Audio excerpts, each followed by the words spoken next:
Good morning, everyone. My presentation is going to be on sensation in mollusk cases. And it's really an appreciation of this book, Survival the Mollusk, which was published by Rajan Sankran and Sudhir Baldota in 2008. Well, in 2008, my knowledge of mollusk remedies was practically non-existent. And then this wonderful book came along and really opened up the whole world of mollusk remedies. I know not just for me, but for many of us.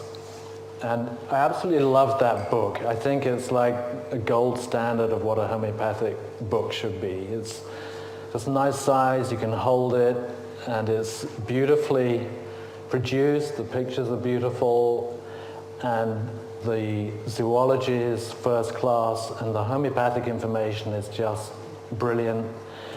And you can dip into it, can't you, for 1 or 2 minutes and just get information out. It's really accessible. So I'm very grateful for that book.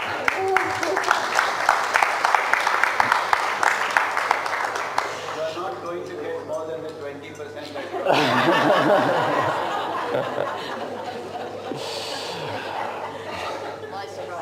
Well, I'll just have to try harder.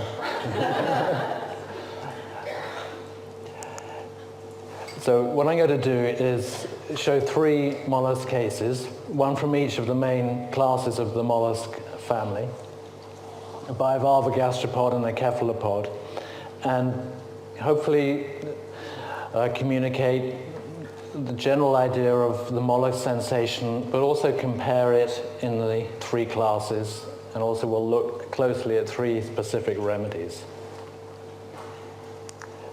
So the first case is a woman, 45-year-old, and chief complaint is headaches, but she's also suffering with anxiety, insomnia, and hip joint pain, and is awaiting surgery. And what I'm going to do is show you a number of different clips, just 1 or 2 minutes long, and each clip will be reflecting a certain aspect of mollusk sensation, a specific area of the sensation. So to start with, this woman is talking about the shell.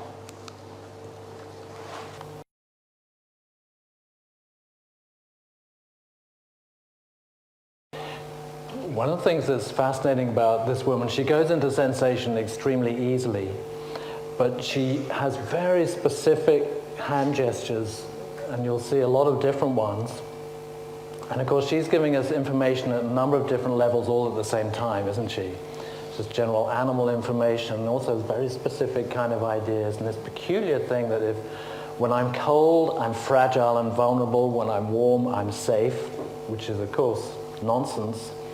But that's what we love. I love Roger Morrison's term for the sensation level of being beautiful nonsense. And that's what it is. She talks beautiful nonsense very nicely.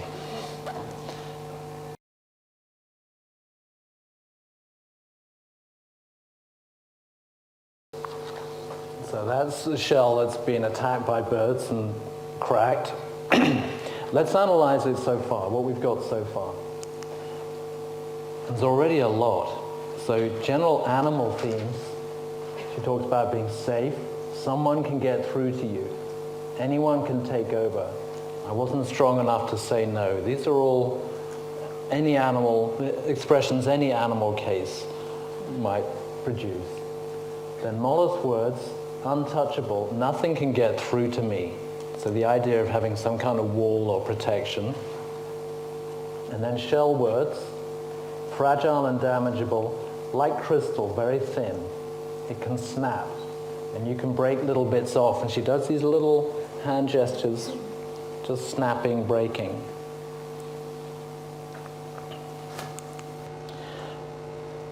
Now we're going to look at the mantle, and the mantle is a unique part of the structure of a mollusk, and it's like a second skin, and it's the dorsal body wall which covers the visceral mass, and it's this this area here.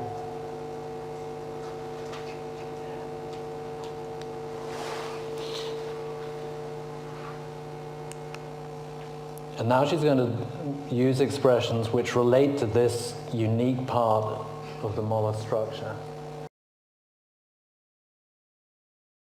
So there it is. She says it's softer and it's like a second skin, and no one can get through to me. That's the idea of the mantle. It's like a second skin. It's a second protection inside the shell. She said it's some kind of suit. You could do anything that's dangerous and nothing would happen to you at all. So let's analyze that. Mollusc words she's used in my own little world. That's a very common mollusk expression. And nothing can touch you in there. But then some very specific things relating to the mantle. She talks about a cocoon. No seams, no cracks, no holes, because this is a much more kind of fluid case, a fluid covering like a blanket. It's cozy, covered in it head to toe. It wraps me completely. It's softer, i.e. softer than the shell. It's like a second skin. So we've had the shell, we've had the mantle, and now we're going to look at the experience of being under attack that a bivalve patient can have. So threats from predators, these are one of the major threats to predators, seabirds. And look at this one especially, you see it's just pulling out the soft inside from this bivalve here. She and her husband have a very successful financial services business, and this was taken the week after the financial crash. And so like all their clients were on the phone saying, we've lost all our money and it's all your fault. And so that's why she said this week will be a real test.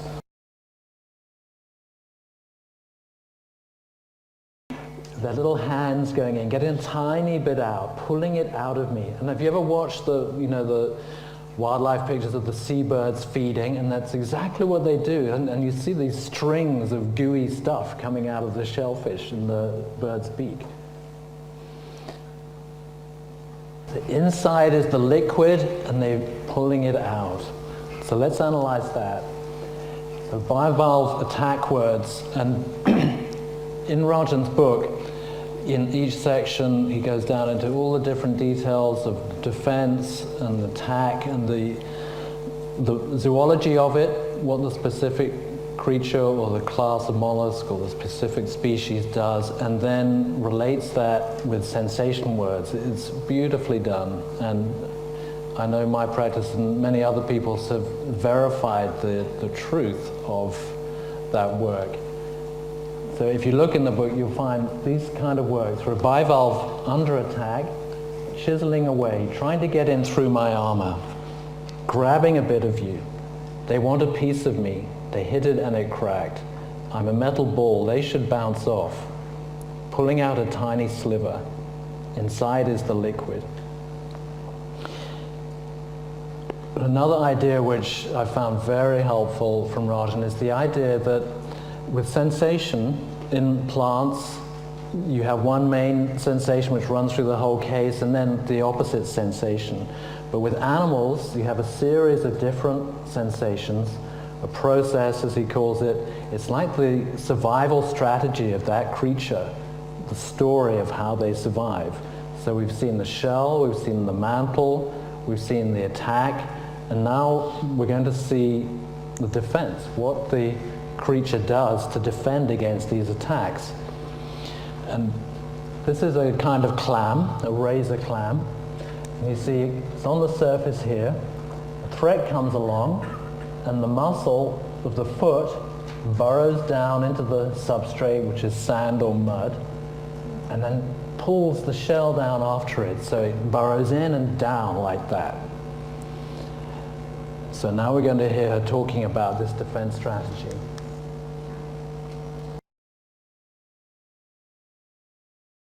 It's beautiful. She just keeps coming out with it. It makes you go in yourself. And there's another beautiful gesture like this. I'm going to, just in case you missed it, I'm just going to show you that again. This is beautiful. She said, instead of being open and bold, you want to curl inside yourself. That's another mollusk expression. And the interesting, of course, with the bivalve, when it's safe and it's feeding, it opens its shell up, doesn't it? It's open and bold.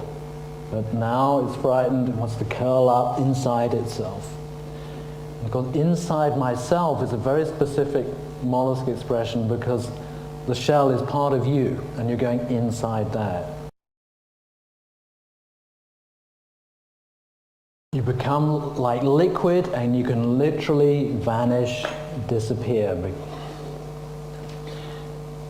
So, a whole load of beautiful bivalve defense expressions: shrink down, sink down, disappear, vanish, become invisible, shrinking into the ground, not facing what's horrible. You go in yourself, curl up, open and bold, curl inside yourself. You're so tiny they can't see you. Your whole body becomes liquid.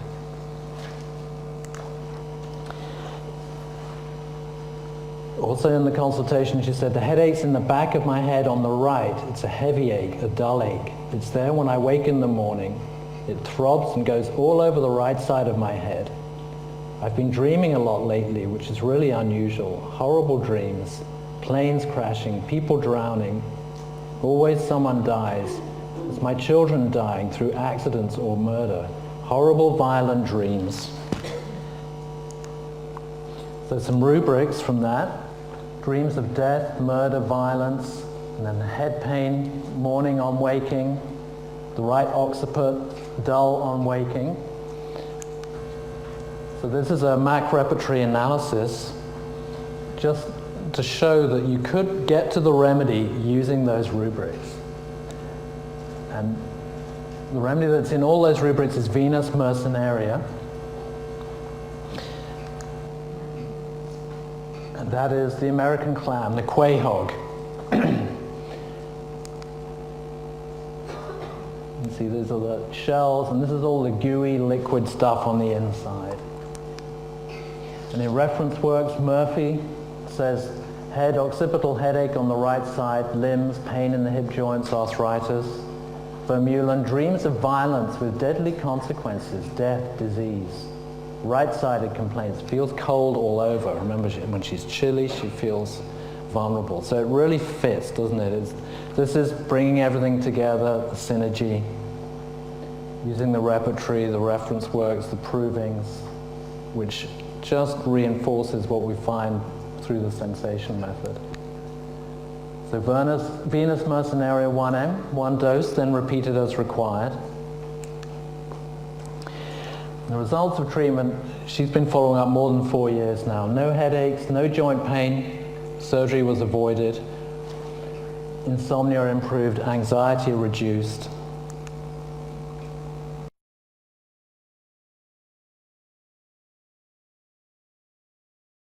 It's typical bivalve is not bottling things up. I'm releasing and I'm open. So let's move on quickly. Next case. This is a woman aged 43, chief complaint arthritis of the hips, a lot of joint pains in mollusk cases, especially bivalve and gastropod, because the shell's made of Calcarea carbonica.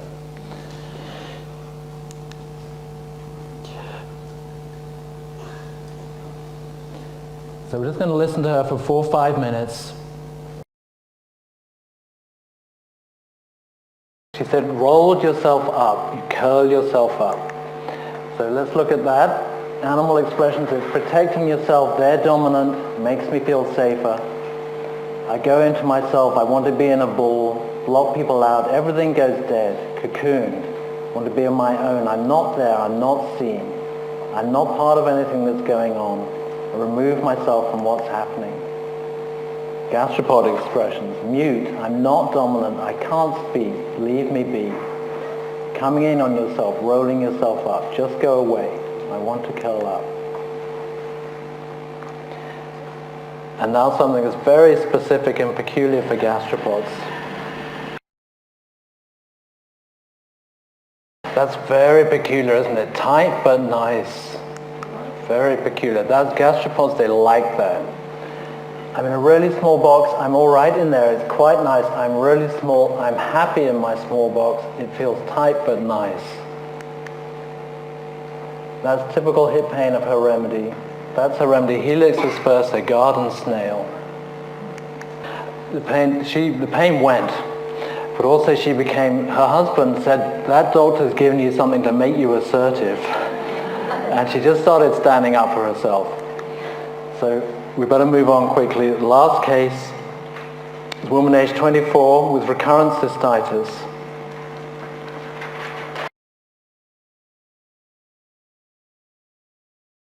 It stops me. It stops me, it's draining me. She described it as some sort of monster. And the cephalopod themes, I'm an active person, I can't get on, she said. Cephalopods are the fastest creatures in the ocean. Very fast. Everything's about movement. They're jet propelled. She says it takes over, it crawls back in. You see those hand gestures? Very fluid. That's typical of cephalopods. And also that scarf around her neck is very typical. They like to come in and have these scarves which are just like tentacles all around their throat.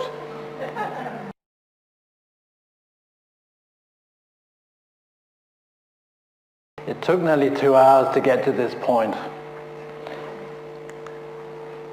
It comes again, it takes over everything, it comes in, you have to be brave. Boom, it's back, I have to fight this monster. Those are all animal themes, cephalopod themes.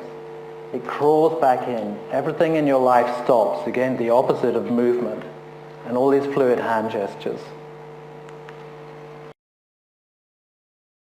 So she's going deeper into the experience, isn't she? More cephalopod expressions. It sucks everything, it's like a hoover. Sucking the life from me. Cephalopods are things like sepia, cuttlefish, squid, octopus, with those suckers and tentacles. They suck. And that's her big black goo, the dark monster. That's what she drew. See this shape, and then these things at the bottom. Wonder what they could be. Just do 5 more minutes.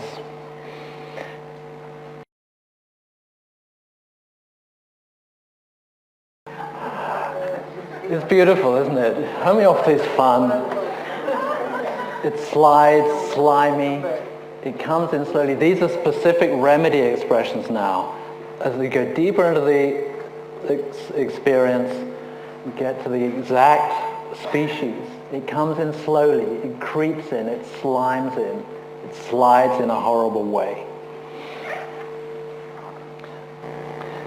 So just like the shape she drew, that was her remedy, and she was in the middle of a cystitis attack, so I thought we'll give her a dose daily for a week. And there are some octopus provings. Melissa Asselem, but it's not published yet, and Boris Peisker, that's in German. But interestingly, shared symptoms from those provings: movement, activity, restless, pushing forward, striving, ambitious. This is a cephalopod. Very, very driven, fast movement. She's 24, she's already set up her own charity. That's what she does for her living. She runs this charity helping young people. So she's a very dynamic young person.